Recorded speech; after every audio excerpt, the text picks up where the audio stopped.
you there. Thank you for watching, and welcome to Forged Lines Forever. Today I have a 3v3 ladder match here on the most amazing Roxas map generator. So let's go ahead and introduce our teams and our players, starting off with Team 1 in the Northwest, ending with Team 2 in the Southeast. Starting off with the Stitch Blue player on Team 1. It is Sunny going first lane as a Cybran. He is a 1448 rated. To his east in Royal Blue, we have Phoenix 2982 going first line as a UEF. He is exactly a 1300 rated. And to his northwest in the regardless, we have Amon-Ra going first line as another UEFA for his team. He is a 1744 rated, the highest rank on Team 1 and in the game overall. And again, he is going first land. So for Team 1 side of the map, they have 2 UEF and 1 Cybran, which means no Seraphim and no Aeon for Team 1. Down here in the southeast, starting off with the Rigard sub play on Team 2, it is Nabarwasser going first line. He is in orange, the color orange. He is a Cybran, and he is a 1544 rated, the highest rank on Team 2. To his west is Katawanga going first line as another Cybran, just getting beat out for highest ranked player on his team by Nabarwasser by 5 points. He is at 1539 rated, and again, he is in ruby red. And to his northeast, in Chevy Crimson, blending in with the environment, it is Dragon Slayer going first land as a UAF second air as well. He is a 1477 rated. So for Team 2 side of the map, they also only have UEF and Cybran factions represented, but in this case, Team 2 has 2 Cybran and 1 UEF, which means for this 3v3 ladder match, there are no Aeon, apologies to those loyal to the princess, and there are no Seraphim, apologies to those who like to gain in through portals. Still haven't come up with a good name for that, but I'll have to figure something out. But there it is. There's a 3v3 game here, consisting of just UEF and Cybran forces. Let's go ahead and take a look at the reclaim currently still on the map for these 6 players to scoop up. And we have 24,000 reclaim, which means for 6 players is 4,000 reclaim per player. That is a ton of mass to scoop up per player. And a lot of it is, of course, in the middle of the map. There's a little bit kind of on the outskirts here of both these players' main bases. But a lot of it also is down here in the southwest in this lower plateau section. If I can zoom in and kind of get a nice little view on the environment here, you can see it's a nice little lowered. So there'll be a lot of distance building, transporting, whatever the case may be there. And let's look at the mass point layouts there for both teams. Let's take a look at Team 2 side of the map. We have 1, 2, 3. I'd say that's a 4. Quad mechs positions for these players to scoop up. One of them on the front lines, but most of them in their main landmass territory. We do have a very interesting kind of, I don't even know what you would call that, like a funnel. I guess it'd be like a funnel shape, and next to that is a decent amount of mexes. There's going to be a high contention point for our players to try to grab. And in the northeast and the southwest, I mean, it's going to be a lot of kind of back and forth a little bit, but honestly, not a lot of mexes to be fought over unless you're talking about these ones. Maybe even there's 2 quad mex positions here, but there'll be a lot of fire basing. The UEF player of Dragon Slayer might have an advantage, but he does not, excuse me, because he's going up against Phoenix, who's also a UEF. A lot of tankiness with that fire basing going on. And with that out of the way, let's see what our players are starting to do in this game. All players on Team 2 have left their main bases, traveling northwestwardly, and Team 1, only 2 of them have left their main bases, one of them going in the direction of the middle, one of them going southward. And he is now traveling eastward, so it's going to be a 2v2 scenario, possibly 2v3 here in favor of Team 2. Of course, we'll just have to see how our players get on. We do see the regarded sub player of Amon-Ra just spamming up some of those interceptors, trying to get a little bit of early air harass. I wouldn't be surprised to see him go bomber here pretty shortly. There is a bomber waiting in the stack here for Dragon Slayer to use. He might be waiting for a couple of engineers to kind of start popping around the map. And with the southwestern section of the map kind of isolated with this almost like taser kind of logo, or not logo, but kind of imagery that I'm looking at. I don't see a lot of conflict. There'll be like I said, a little bit of back and forth of there'll be a transport comes in, raids, transport comes in, raids, that kind of thing. But it won't be a lot of contesting more than just annoying in that southwestern corner. And even the same here for the northeast. There's actually less mexes up here than there is over here. So I expect to see very little, if not maybe a tiny bit of action, but not so much. But we do see a nice aggressive push-up by Team 2's, not Nabarwaster, but Catawunga here. Trying to grab these mechs positions here, get a little bit more reclaim and a little more mass income to his coffers. We do see a lot of military buildup here for Team 1's Phoenix and Dragon Slayer doing about the same. I'm just hanging out with these dual T1 facilities, pumping out those tanks. Of course, we have at 5 minutes on the clock. Team 2 slightly ahead in the mass generation game, but that's not a huge issue. Of course, only 5 minutes in. Nothing super to worry about being down a little bit. We do see his transport going to start running around the map, dropping some engineers. And Team 2 completely ignoring the southwestern corner of the map, so they're just ceding all of that to Amon-Ra. Giving it to the air players probably not the best idea, or any player on Team 1, but in general, just not even fighting over. It's not the best idea, but their minds are, of course, focused on other pursuits. There is a transport laden with a couple of engineers here for this upper plateau, going for all of this reclaim in the middle. It's not a lot, but, you know, about 700 or so, definitely a decent amount. We do see Catawunga going to finish off that Team 1 mechs and then go after these incoming Mantis from Sunny. Almost said Phoenix, but Phoenix is over here. And there's just a lot of build-up here between these two players, and I don't see any movement. We kind of see a similar situation possibly happening here for the Northeast, where Team 2 just kind of sits here and grabs this, and Team 1 just sits down here and grabs that and kind of just leaves the middle for all of the fighting. We might see a little bit more movement here from Team 1, kind of just raiding at least a little bit here. 2 gun upgrades have been started here for Team 1, both for Sunny and for Phoenix, going for their respective gun. And we do see Catawunga going for his gun as well. He is being assisted a little bit by his Mantis, and Sunny is not. So that will definitely give a little bit of advantage to Catawunga for speeding up that upgrade. He will finish off either right behind or right in front of his opponent of Sunny. But we do see Nabarwaster coming in to assist as well. And will he assist with the upgrade or just sit there and just kind of hang out? Yes, he will. Even get more mass diverted to that upgrade. It will finish off pretty close to one another. But Team 2's Dragon not going for his gun upgrade. That will give a huge advantage here for Phoenix, being able to push Dragon out. We do see a little bit of pushing here against the comm of Catawunga and Nabarwaster. Stealth started immediately here for Catawunga. Maybe he'll go straight for Nano.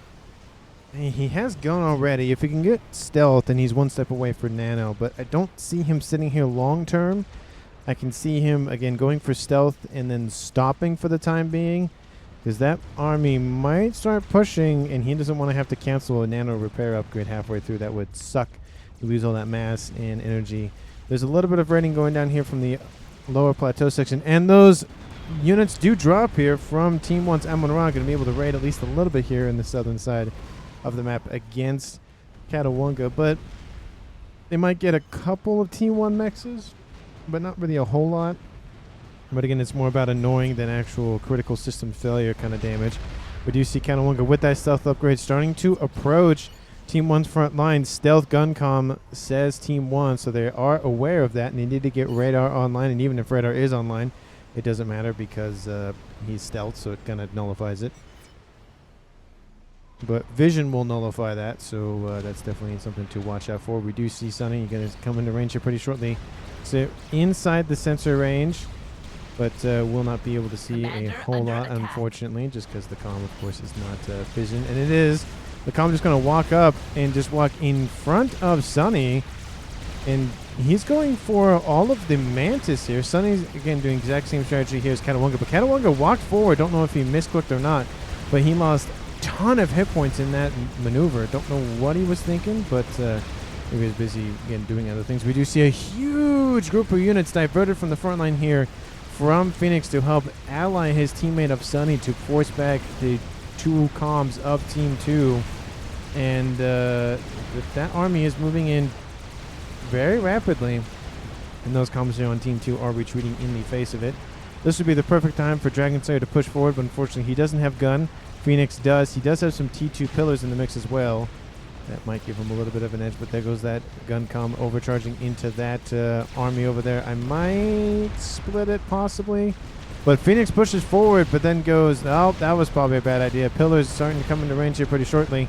All those Team 1 strikers now body blocking the comm, messing with that movement here from him trying to escape, and all those units are just going to almost kill him off, if not severely wound him.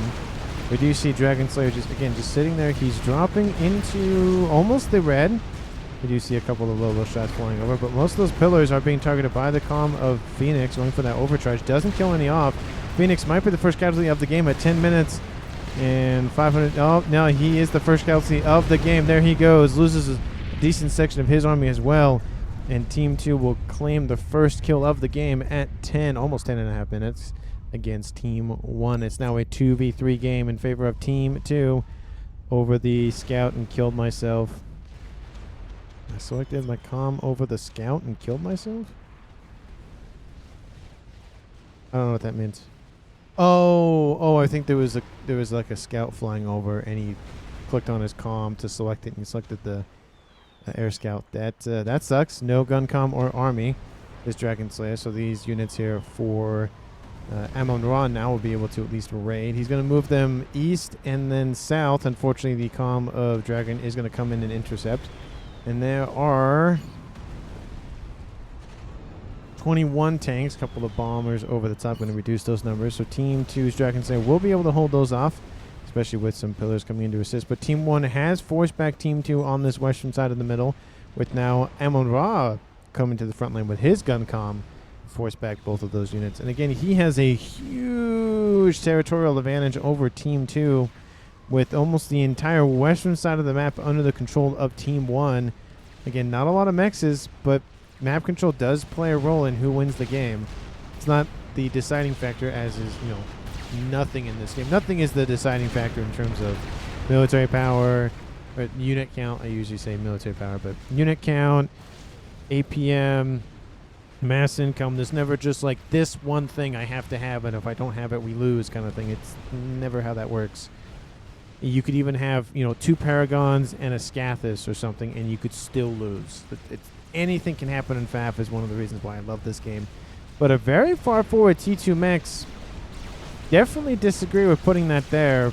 Don't know why it was there. There's this Mechs and this Mechs that could have been upgraded. Or, well, that one's already upgraded. This one. Or this one. Literally any of them in the back line. That one is dead instantly. That's 6 mass income versus the 2, of course, that the Team 1 Mechs produces per second. And all of these units down here just shooting constantly up onto that upper plateau. The height advantage does not favor Team 2 at the current moment. They're going to lose another Mechs, but again, it's a T1 Mechs. It's not a huge issue there. Assassinating a little bit of mass is always a good idea, but again, it's not just about mass income. It's about a whole lot of things in this game. I do love the positioning here of a couple of PD just to secure the upper plateau. We have a spy plane over top, which means Amon-Ra has a T3 air headquarters online. And I love that there's multiple radars as a backup, being able to at least get a nice little vision on what's going on. Not a huge section, but it does make a little bit of a difference. Again, just knowing that there's reinforcements inbound here definitely will pave the way here for Team 2. Intel is one of the biggest things in this game. You have to know what your opponent is doing, know how to react to it, know how they're going to react to your reaction, and a bunch of like rock, paper, scissors kind of thing. We do see a couple of pillars guarding this approach here from the Middle East. We do see more and more PD being built as well for defenses. Unfortunately, those Team 1 tanks are coming into range with artillery accompanying them, and those defenses are going to fall. Dragon Slayer going to move back to defend this position. And the attack outbound here from Sunny will start to force back Team 2 once again. All of these units trying to crowd in to this tiny little valley area and just ensure that Team 2 does not have an not accurate, but a large avenue of escape. They're kind of funneling them and forcing all of those units to, small and smaller kill box. This is the range of those artillery units, and you can see that Catawanga is staying just outside of range with his forces. There's a lot of build-up here for Team 1 from Sunny. This could be very devastating. Unfortunately for Team 1, these units are locked here. Benefit for Team 2, they're locked there. But again, it's annoying because in order to shoot them, you'd have to shoot over the cliffside and down. You can't shoot direct. You can't just draw a straight line and call it good. You kind of have to arc your shots, which unless you built the PD right here, none of them would work. and those artillery pieces, those Lobos would insta-kill anything you were building, so that's not going to work. D3 land is online here for Dragon Slayer. He's going straight for Percy's, not even going for Titans. Yeah, as much as I love to say that the Percy is the best T3 unit on, at least in terms of the main battle line unit, it's true in my opinion that I feel like it's the best one. But not having Titans, I mean, you got to have a little bit of rapid fire guns to deal with all this T1 and a couple of T2 spam. So build a couple of those and then switch over to Titans, unless your opponent just amasses a ton of bricks very quickly and then go straight for Percy's. I feel like in this engagement, Team 2 would benefit a little bit more from some rapid fire nature weaponry. And the Titan definitely fits that bill. If they had Ilshis, I'd say just build those because they're cheaper and you can mass produce them a little bit better. But Seraphim doesn't exist in this game, so that's not an option. We do see a couple of broadswords running around here for Amon-Ra, just kind of raiding a little bit, just not doing a whole lot. There are some ASFs online for Nabarwasser, so he has T3 air as well, and so keeping his opponent at bay. There are some Titans being built here by Amon-Ra as well, so he went for Titans first. But I wouldn't be surprised if he switches over to Percy's here really quickly, especially when he sees his opponent already producing said Percy's. And all I'm thinking about is this would be a nice place to drop a 500 kilogram Eagle Bomb from Helldivers. Just annihilate, like, I don't know how many of them are here. 100. There's 100 of them. That'd be 100 kill. That's a lot of kills. We do see Transport starting to pick up a large group of Lobos. Oh, and he grabs. I think they can carry 18 of them. I think is 1, 2, 3. Oh, if I could just. Can I just count? Let me just hold on. I know I'm distracted, but there's one striker in there. So there's 32. So yeah, 8 per column. So we do see some of those Mantis coming into range. But as Mantis get closer, of course, those Lobos start to fire. The Transport is on the ground shielding these units very impressively, but unfortunately the Transport does leave. Doesn't want it to be killed off, and the next set of units will be transported. I love that. Unfortunately, Team 2 notices that, so it's not going to work very long, especially those ASFs are now on a nice attack vector for that Transport. Transport is not going to get anywhere with that second drop, unfortunately. There goes the missiles, and there goes all those units on board. 32 of them killed off. ASFs are called to respawn here from Amon-Ra, but it's a little bit too late to at least take out a couple of ASFs from Team 2. So that's a clean getaway here from Nabarwasser, and smart play here by Amon-Ra, but just couldn't materialize it. Had he built a couple more transports and just done multiple drops at the same time, maybe it would have been a lot better. But I think he wanted to get a little bit cheeky with it and just do one. So if in one of those cases where building up a little bit more would have been a lot better for him. T2 on the way here for Sunny in the back line, getting a little bit more tanky and being able to build more shields and the like here in his main base. Cougar coming online here for Dragon Slayer, making sure he can deny those gunships that are running around. We do see a decent amount of spam in the northeast for Amon-Ra as well, but there are some pillars roaming around, so they're not going to get any work done, unfortunately for them. And this is where Titans would be a lot more effective because you can move them a lot quicker. They have a shield that they can regen, a whole bunch of stuff like that that make them a little bit better at taking out T1 spam.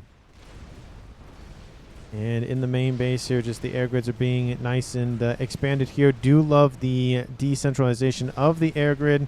And also, it's a benefit and a curse of not keeping your T3 air headquarters connected because you don't benefit from the PGens getting some nice adjacency. But there's no scenario in which a cascade could kill that T3 air headquarters. You'd have to target it directly. So I love the thinking, but it's also nice to have the adjacency bonus from those PGens. And one of those radar systems has been taken out, but there is a drop coming inbound here from Team 1 Sunny. And there are a couple of rhinos in the mix, so Team 1 PD is not going to be enough. And more is being built by a couple of T3 engineers, which, it's kind of surprising to see them there. They're going for AA launchers, which definitely a good use of that. I can use SAMs in this game, to be fair, because there are only Cybran and UEF forces. Seraphim don't have SAMs. They have essentially direct fire weapons. They just shoot one bolt at a time, not like a set of missiles. But most of those units are taken out here. Another drop will solidify this for Team 1, but at least for the time being, Team 2 has at least kept them at bay for the time being. There are some nice bouncers online here for Sunny as well. So a lot of AA already starting to be produced by both teams to secure their ground forces. Love to see anti-air coverage being a priority here for both these teams. It's one of those things that if you don't, cover your gunship or whatever the case may be, not gunship I should say, but your experimental, your whatever you're trying to move on land with no AA, it makes it very easy for your opponent to just build up bombers. But Team 1 now has air control. ASFs from Team 2 were denied. Another engineer is dropping.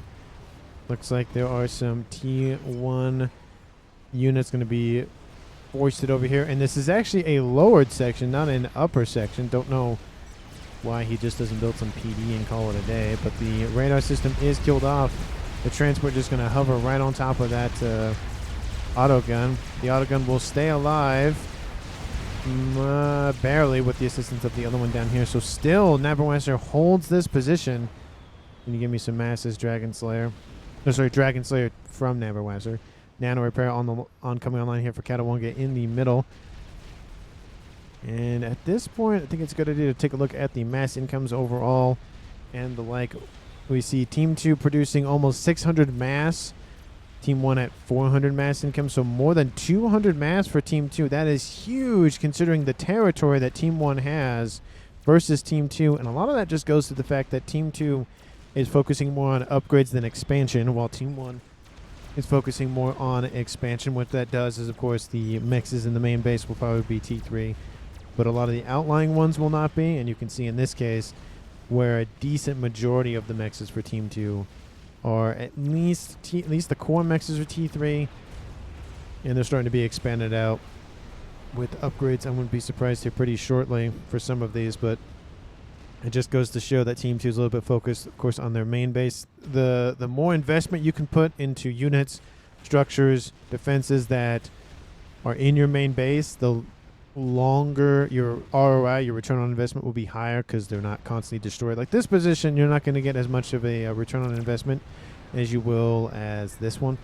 just because the mass investment eventually will not work, just because the other team will just barrel down on that position and destroy it. There are a couple of transports with no units on board. I don't know if he's trying to mask their approach with the ones that were on board. I don't know if they didn't grab any units. I don't understand why they did that, but they did, I guess. It felt like it'd be a lot easier just to bring them back to base and control cam and scoop the mass up, but meh.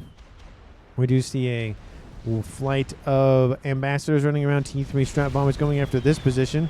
There are some AA in this base taking out a couple of units and a PD. It might spark this amount. This is a ton of forces outbound from Amon-Ra. They could just charge it and kill it. And ASFs do go after those bombers. Bombers getting a nice second run. Do any bombs get released from their chutes? Nope. And if Team 2 can hold it for a little bit, they'll get a decent amount of mass. Team 1 will retain air control for the time being. It's not dominance, because it's only probably about 20-something. It's at 35, okay, but still not 50. I don't consider air dominance until you have at least 50 more ASFs online than your opponent. But we do see the attack inbound here from Team 1, and there is a ton of units coming online. There's a lot. There's T3 Titans and Perseus with a ton of support. Spam the facilities. Produce all of those Lobo/strikers here is the mantra here for Amon-Ra. And there goes, the floodgates have opened and they're just coming in. Team 2 starting to actually pull all of their forces back, and as I was stating earlier, all this mass, it has a not as good of return on investment just due to the fact that now it's all being destroyed. Well, of course, these ones back here have a better percentage of ROI. It's all about how much mass you have to spend versus how much do you get, how much mass do you get to keep, or how much mass did that thing produce, kind of thing. And there are some bombers flying around. There's not actually AA in this mix that I can see easily. It looks like it's all just Lobos and Strikers and a couple of T3 units. I don't see T3 Titans and Perseus. We do see the units here from Catawanga move east to assist with defensive measures. It does provide a nice opening for Team 1 to exploit. There's a little bit of splitting up here, going east, west, southeast, and south. And these forces could move in, but they're not given the orders to do so. Bricks are, of course, coming on as well here for Catawanga, so I feel like if he was going to attack now, should have been the time. We do see the attack going to happen, but now that the distraction is essentially done with, Team 2 can now send these units back westward to defend. And that attack is still going to commence, but most of those units, to be fair, from Catawanga are still moving in to intercept. And these units now for him are going to retreat and move westward to assist with that line of defense. And like I said, Team 1, it has map control, which eventually means they'll have more mass income, but it's going to take them a while to get to that point, because they have to spend the mass to build the units, to claim the territory, to hold the territory, to all that stuff. Versus Team 2 kind of being like, I like what we have, we don't need to expand, let's upgrade what we have, and then maybe expand. We do see those units just kind of starting to collide with one another. There are a couple of T3 defenses online, a couple of SAM sites. I did see a Ravager in there as well.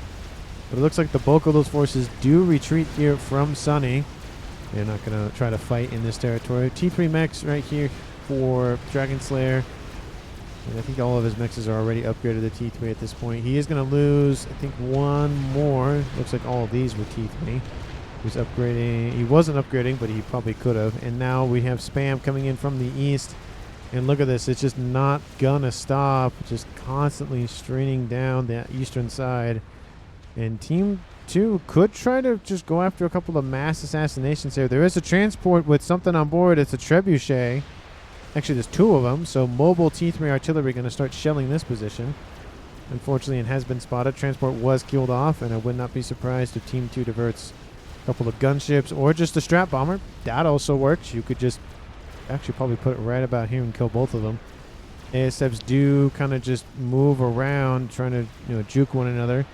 There goes that Revenant, gonna land in the middle of them and kill both of them off. Nice bomb drop here by that strat. We do see counterattacking coming out here from Team 2, both from the red players of Catawanga and Dragon Slayer, to reclaim this position that was once Dragon Slayer's for that quad mechs position. But we do see, again, more units kind of just spreading out a little bit on this eastern side.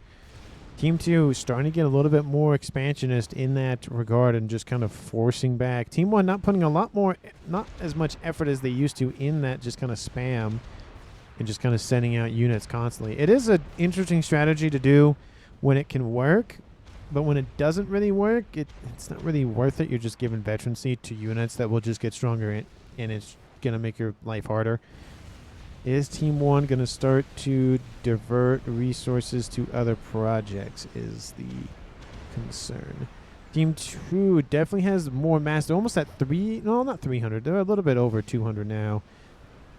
There is a monkey. I saw that being built earlier on. That will be probably the first experimental of the game constructed. And unfortunately, we do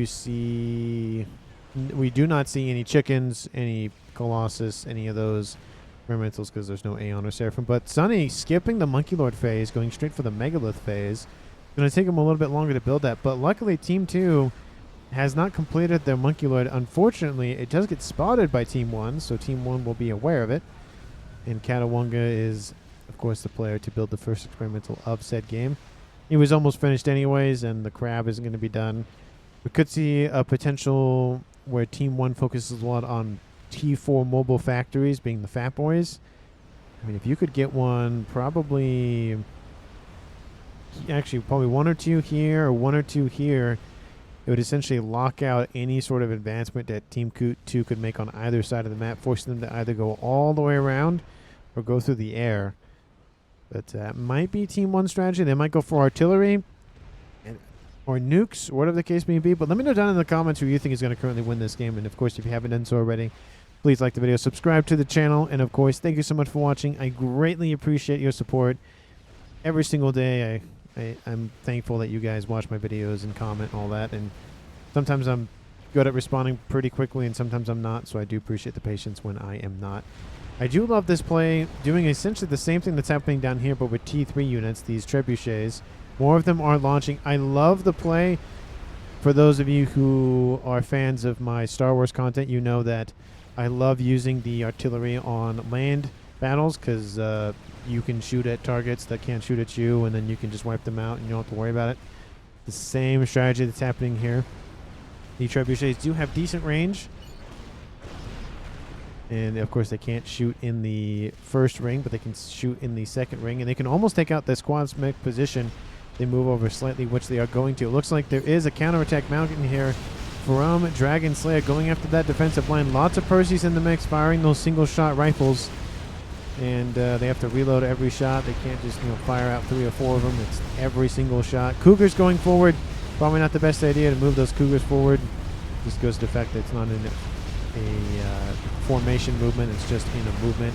And the number of Perseus definitely reside with Team 1 and Team 2. It was a nice attempt, but taking out the Omni would be the best scenario. Unfortunately, it's not going to happen for Team 2. It just weakens Team 2's position, and it dumps a little bit of mass on Amon-Ra's position as well. And that T3 SAM site is being ripped to shreds as we speak.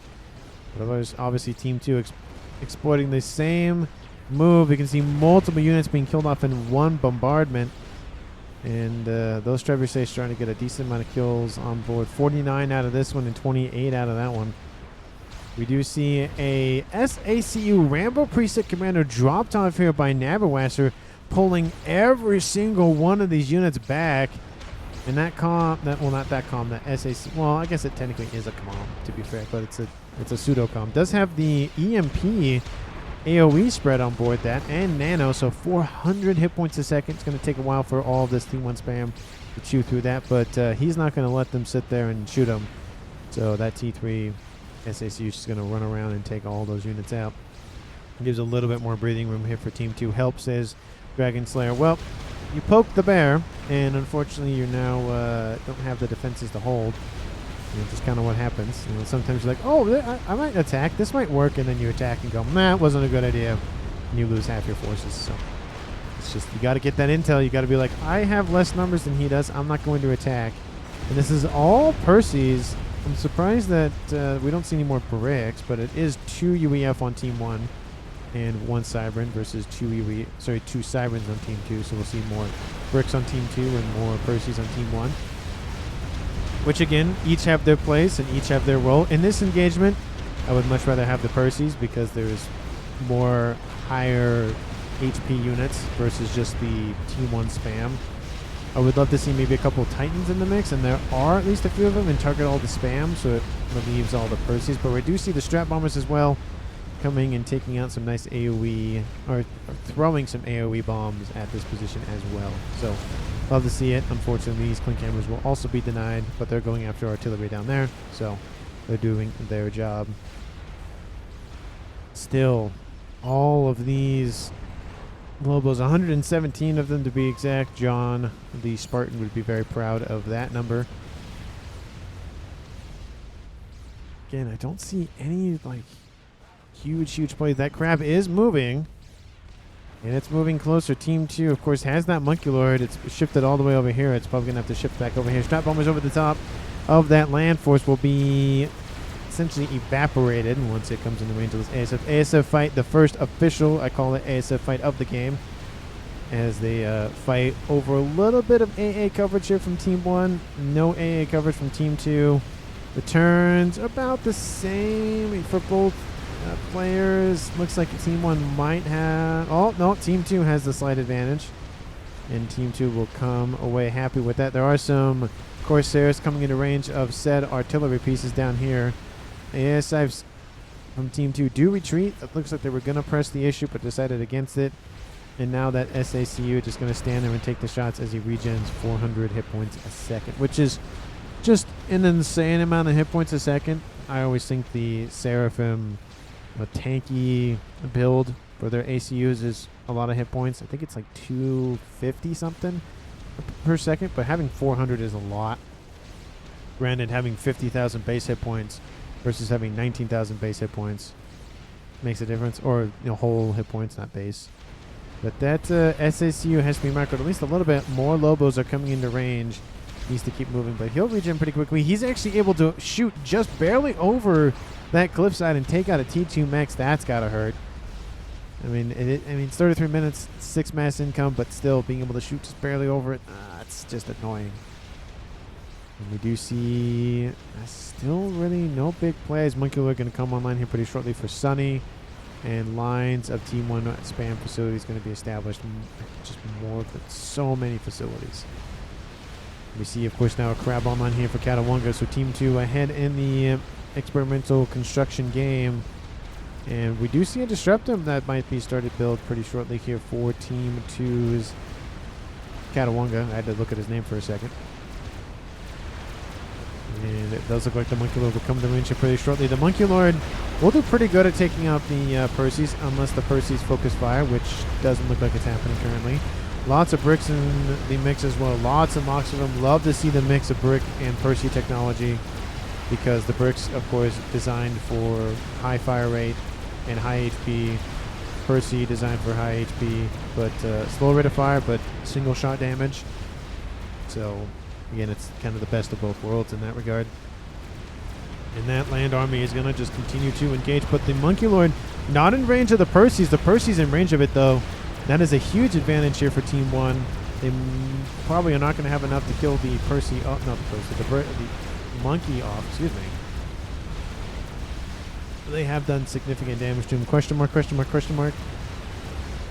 Probably wondering why Catawanga's Megalith is not moving in. I'm not everywhere at once. This Catawanga. I mean, it's kind of impossible to be everywhere at once. I do love this, so just send one SACU Rambo preset to just kind of build some AA there and just annoy Team 1. Love to see those plays from Naberwasser. Doing a very good job of just, again, being annoying, just running around being annoying. And little by little, that just annoyance here, annoyance there, it takes away APM from your opponent. It makes them obviously just constantly have to deal with tiny little issues.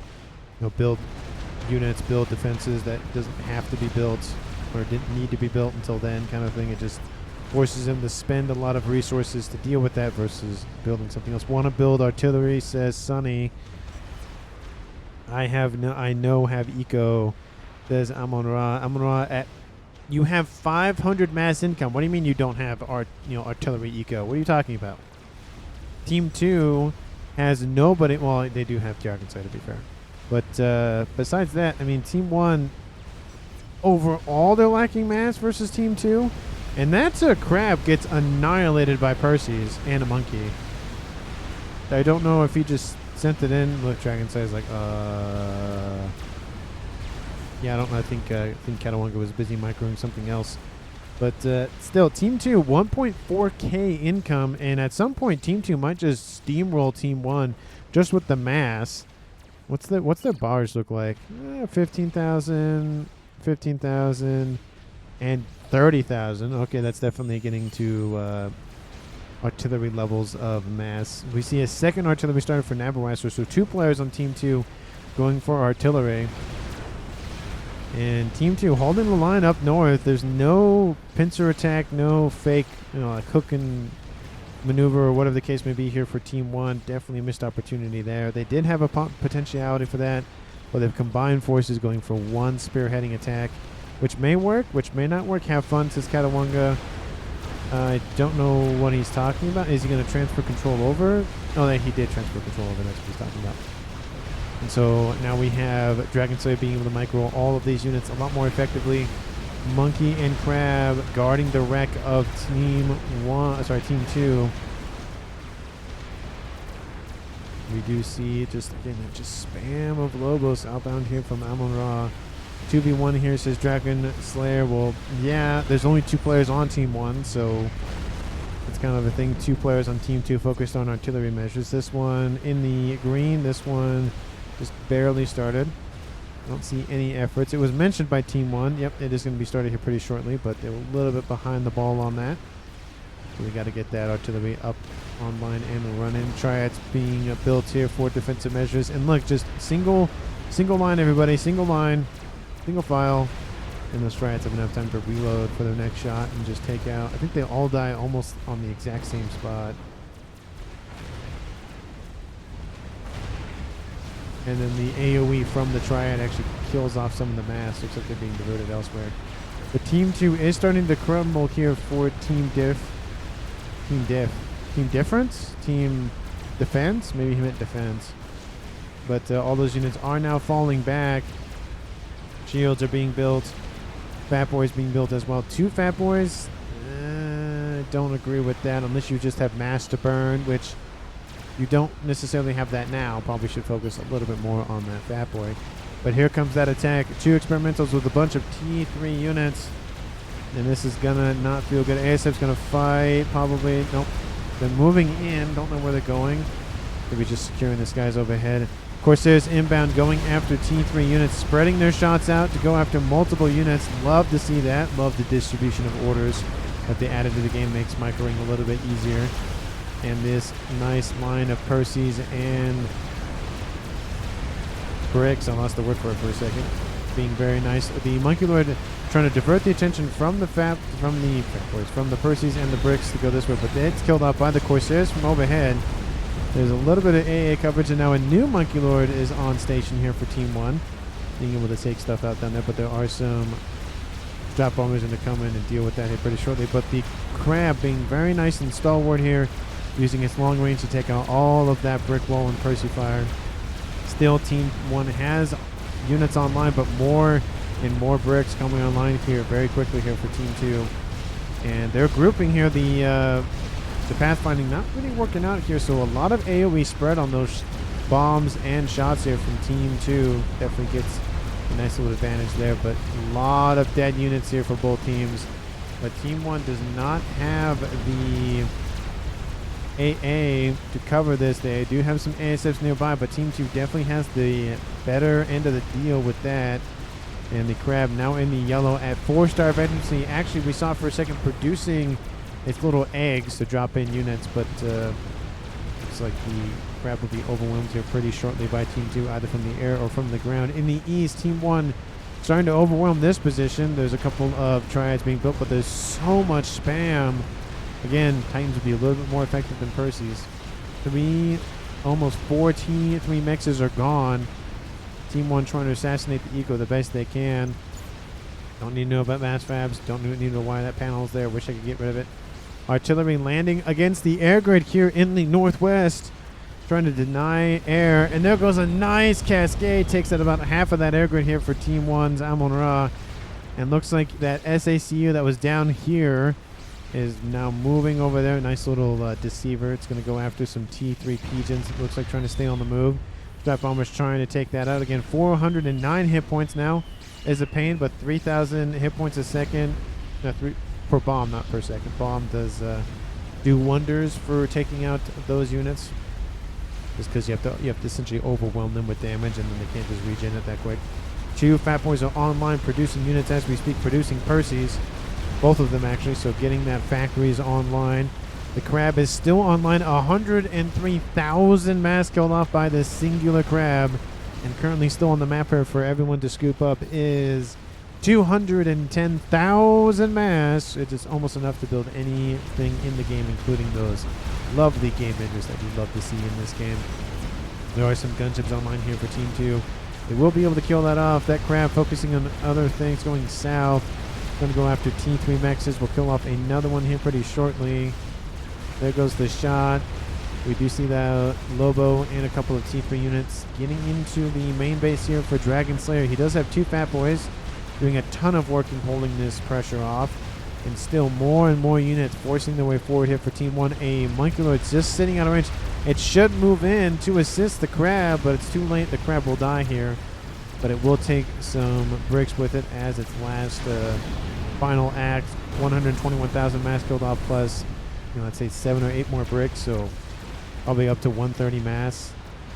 That's a lot of mass to kill off for one Crab. Laser is started here for Katawonga. He has cloaking. They might be using his comm very, very offensively here. Team 1 does have an Omni right here, which if it's close enough, it's hard to see, but there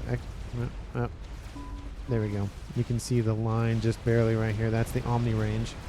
As long as the comm of Katawonga does not move into range, he should be fine. I'm surprised there isn't an Omni here, or, I mean, here is probably not the best bet, but, you know, somewhere else. The attack is inbound here. It's not stopping. Team 2 hurriedly trying to throw everything they have at it. Tickle cannons. Here comes that monkey. That monkey's going to die. Should have been brought forward a little bit sooner. Now we have Fat Boys rotating to the middle to defend. Huge push outbound here from Amon-Ra. Huge push while his teammates. Strap bombers are inbound. ASFs have caught them. Will they drop any bombs? I don't think so. Looks like they were all killed off. Maybe they were going after Nabarwasser's commander. But he will be safe. This artillery piece not shielded. Definitely a mistake there, but one shield could fix that. We have, we have a Maver started here for Team 2, and it's being assisted by at least 2 of the 3 players. Love to see that teamwork happening here for Team 2. And now when the majority of the threat has been dealt with for Team 2, they just have a lot of spam they have to deal with. Stop this, says Nabarwasser. Why? He doesn't want to build artillery piece? I don't know why he's talking about stop this. The artillery is online here for Team 1. Hasn't been given a target, but here it goes. It's going to move in. Amon-Ra has taken some hit points to the face. Lost some hit points. Shots to the face and lost some hit points from it. Could you take hit points to the face? Would that give you more hit points, or would you lose hit points? I don't really know about that. Anyway, we see those SACUs. They're RAS presets, but they're better than nothing being used to defend. There's hopes that friendly artillery doesn't shoot at them as well. We do have, of course, a Crab and 2 Fat Boys online. Third Fat Boy going to be online here pretty shortly, using Ravagers to defend, which do have a very long range, but their shots are not necessarily known for their accuracy. They're meant for slower moving targets like experimentals. Monkey Lord is online once again here for Team 1. This position has been shelled as well. Team 2, I mean, they have an artillery piece they have to deal with. Going after this one would at least slow this one. Getting a couple of P-Gen kills as well as going after those hives. But I don't know where it's landing. It looks like it's probably going after... No, it is going to go after the artillery, I think. Or just go after Nabarwasser's commander. This is a mass storage there. We'll be not necessarily annoyed, but just like I have to build that again kind of thing. Kanawungo is online on the front line with his comm, with his laser and cloaking comm. So again, like I mentioned before, Team 1... if he moves into that range of that Omni, they can see him. But he has to... I don't think that's him. Yeah, oh yeah, he's just... Kanawunga's just barely in range. I don't think it's picking him up. I think this is him right here. They can see him. There he is. And once they get sight of him, they start firing. Laser is online. And we have SACUs being destroyed by Percy's. You never want to see it, but it just it does happen. The SACUs going up in smoke, but Team 2 looks like they've held off most of that attack. And now they can kind of breathe and focus on other efforts. Artillery raining in over top. Looks like they did take out this position. Nabarwasser did have to move, but Team 2 still has that artillery piece here. More shields going around the Maver. Love to see that. Wish there were more P-Gens to increase the fire rate, but again, protection above all else. Definitely can't fault them for that. The artillery here for Team 2 focused on Team 1's. And the... let's see... oh, the main attack actually going after the base here for Sunny, trying to deny his eco. He's going for laser. Sorry, not laser. He has laser. Going for teleporter. I swear I can read. I promise.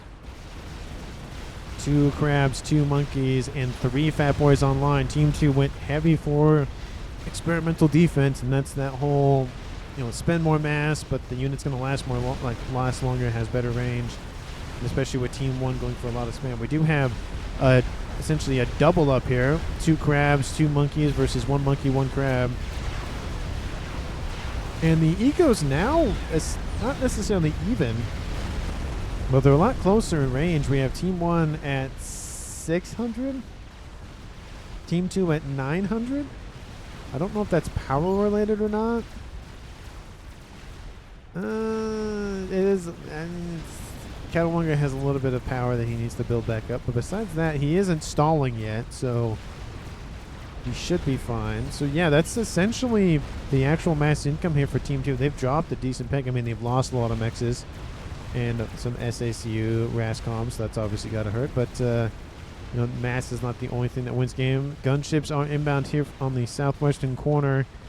They might go after Sunny. Sunny looking like he's gonna. Oh no, that's the teleporter. I thought he was done with the teleporter. He is building said teleporter.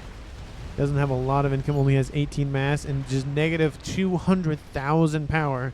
That teleporter costs a lot to build. And Amon-Ra could donate. Nah, he can't really donate. He's struggling to keep his shields online. He's building a satellite as we speak. Needs to build more P-gens. Is doing that right now, but probably should stop this. If he loses the shield around the artillery piece, that's it. That's Team 1's main attack piece that they have. They're focused on this position. The shielding around this artillery is starting to drop, and the disruptor has already taken a shot. These two P-gens, actually one or the other needs to blow up. And if that happens, then this position is destroyed. The Mavor has a little bit of construction still going on it, but it's mainly the shield, so love to see that focus. The ASF's guarding those gunships. Gunships going after Sunny on the western corner. Unfortunately, there's no, and he control K's, killing off a couple of the gunships. He knew he was going to die anyways.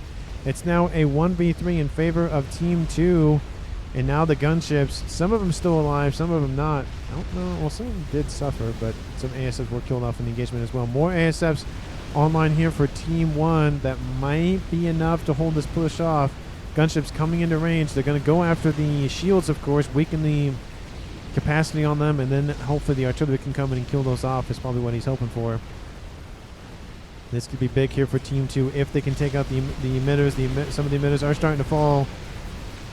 And looks like all the gunships are down here for Team 2, but artillery going to rain in. I'll land just short of a P-gen. Oh, going to take out the emitter that was being built, but that's fine because the emitters are still online here. And Team 1 will breathe another sigh of relief. The artillery was taken out here for Team 2, so just barely they breathe a sigh of relief. But now there's more focus on that Mavor going up to 3,000 hit points out of 8. And at 48 minutes on the clock, it's not realistic looking good here for... Well, Team 1 doesn't have a whole lot going for them on land. Team 2 doesn't have a whole lot going for them on artillery side. I mean, they have the Mavor that's being built, but that's really about it. So both teams do have a point of contention they have to worry about. Strat Bomber's going to come in, do not really anything. Because there's enough shielding. Amon-Ra's comm will be spotted. The Revenants are going to be annihilated by those ASF. But the land incursion hasn't started with a couple of bricks and a couple of experimentals. They are on approach.